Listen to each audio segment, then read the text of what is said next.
আজকে প্রভুর কাছে কেঁদে কেঁদে বলছে দয়াময়, ওগো দয়া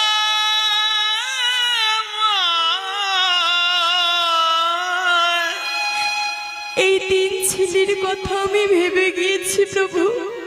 ওগো দয়াময়, এই তিন ছেলের কথা চিন্তা করতে করতে আমি কখনো নিজের চিন্তা করিনি।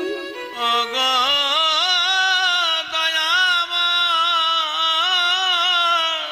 যেই সন্তানকে আমি নিজের থেকে ভালোবাসলাম, আর সেই সন্তানরাই কিনা শেষে এমন কথা বলল প্রভু। তবে প্রভু গো, তোমাকে ডাকার সময় যে আমার আর হলো না। হলো না। তবে প্রভু, তোমায় আমি আগে হইতে বলে রাখি, আগে হইতে জানায় রাখি, তুমি আমার হাতে ধরে পা